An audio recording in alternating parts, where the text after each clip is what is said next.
Hello, you got it locked in your children with your girl here, Tasha T, bringing you another episode of How to Shine Your Light. How to Shine Your Light is brought to you by Lyte Communications. Now we're continuing on our parenting series, and today we want to express the importance of growing your child in a loving environment. So we know that a lot of relationships are toxic, and sometimes we raise our children in toxic environments, in environments where the parents don't get along, in environments where there's no trust or love in the home, environments where there is abuse of some sort, whether it be physical, mental, verbal abuse, environments where one or both of the parents abuse some sort of substance, alcohol, drugs, whatever. One of the latest fads right now is like painkillers and antidepressants, and people battling with a lot of stuff out here. And the children have a front row seat to all the dysfunction, to all the drama, to all the toxicity. If your home is not good, neither are your children. If your home is not filled with love and peace, your children will be unstable. They will grow up basically emulating the things that they see in the house. So what are you teaching your children? Are you teaching your children that love is control? Are you teaching your children that love is abuse? Are you teaching your children that they need some sort of substance to be able to carry out basic functions in their lives? Are you teaching your children that it's okay to be an abuser or to be abused? What are we teaching our children when we're looking at reconfiguring the homes, when we're looking at raising prince and princesses?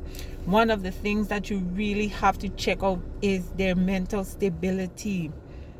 Children are very resilient. Things might have started off rocky and end up good, and your children could recover. Sometimes when you run into a situation where you as a parent were exposed to certain things and your children sag at front row seats to the abuse, to the drugs, to the drama, don't think that they will just forget. They will start to act out what they're seeing within their own behaviors, how they carry themselves. Don't be afraid to get your child help. Sometimes you refrain from getting your child the help that they need because, oh, I don't want my business on the street. Oh, I don't want nobody to know my business, because with children you never know what they're going to say. They ain't going to keep your dirty secrets. They ain't going to keep the secrets that in them that you would keep. They wouldn't censor in the way that you would censor. You're going to get it straight from a child. So with you not wanting your business out there, you do that at the detriment of the mental health and the mental stability of your child.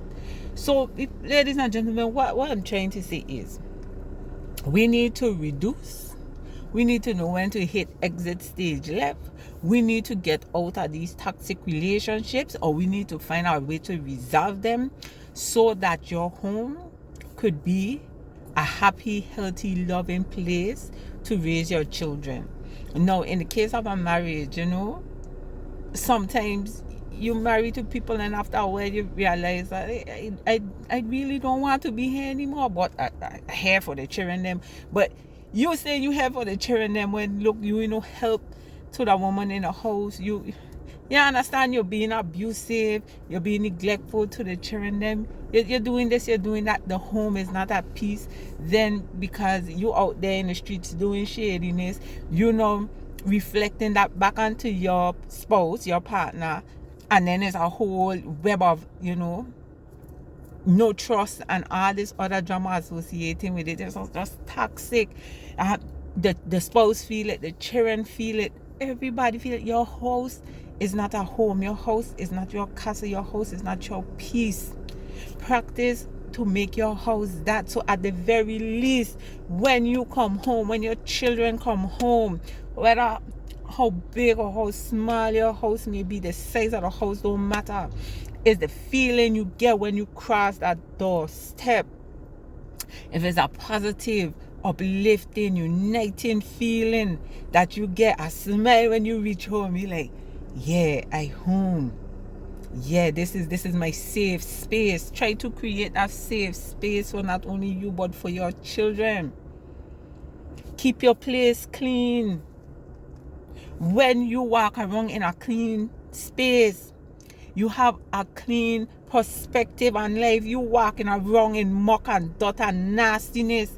What kind of thoughts and what kind of actions will you have resulting in that? What kind of thoughts and actions will you have? What will your children have? How will you grow them to be? How will that, continue as their personality being surrounded by all of that for a large portion of their impressionable lives? How will that impact their present and future? Think about all of that. Yes, sometimes we get into these depressive modes and your situation don't help. And I could understand that. Sometimes you don't even want to go home. What you think some of them man will be on the street from sun up to sundown, only crawling a couple hours before work to head out again. Because their house for them is not a place of peace, not a place of rest, not a place of love. You understand what I'm saying? Women, we don't have that luxury because now we tasked with raising the next generation, whether a man in a house or not. So you can't be out all night, every night from sun up to sundown. You got to come home and see what's going on with each other. And that's if you have one job. If you have more than one job, yes, sometimes you will barely see them. And then a lot of times they'll be on their own. But we ain't talking about that situation. We're talking about in situations where you can intervene. Teach your children to look out for themselves. Teach your children to pick up after themselves. Let them see you doing it. If you, as the parent, come and you're doing this and you're throwing stuff here and you're doing that, and to you, a filthy house is okay. What kind of mentality is you living with? What wouldn't you do? Make your house a home. Make your house filled with love. Make your house a peaceful place. Make your house your rock, your environment for safety. Make it conducive for family. Make it filled with love. You understand? Reduce the exposure, the toxic exposure to your children. Reduce that. If it's a situation where you find like you ain't getting nothing from the spouse and it's just getting worse and worse, exit that situation. Counseling, all of that ain't working. Exit that. Sometimes it's better to be by yourself in peace than with somebody who constantly bringing you down, tearing you up, deteriorating your mental health, deteriorating your health, because we don't talk about disease and disease just for the sake of the same children. The sake of the same children who now growing with disease as well, because we fail to make the decision that we know we have to make, not just only in our interest but in the interest of these children, and growing them up in an environment conducive for love, learning and expansion. Okay, so try to reduce the toxicity. One simple thing, just the way you carry yourself. Make them have self-pride.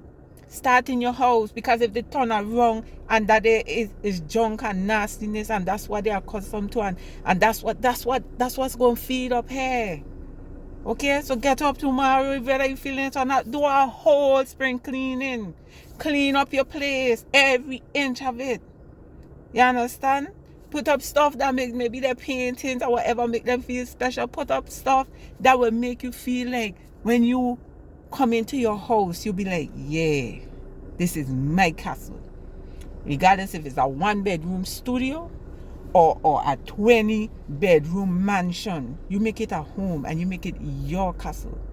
And you make it a place of love, warmth, peace, joy for your children. And watch their mental health shift. and watch them grow. Hello, you guys. Thank you for tuning into this edition of How to Shine Your Light, this parenting series. Man, I'm having so much fun bringing this information to you. Please share with a friend. Please share as we undertake revolutionary change in the basic fabric of our society, man. Trying to encourage a positive environment at home for the children, on this quest to growing them with the right mentality and, giving them a better chance to be in the right mental space. And don't forget, Lyte Communications, for all of your marketing and communications needs, hit me up, Natasha at lytecommunications.com. We also do data entry, and spoiler alert, we're coming up with some new programming. So listen, you're going to want to subscribe and you're going to want to turn on the notifications, because we revolutionizing. That's right. Lyte Communications, where you're going to think about me as your positive influencer. That's my goal for 2025 for Lyte Communication. Have a wonderful day. Have blessings.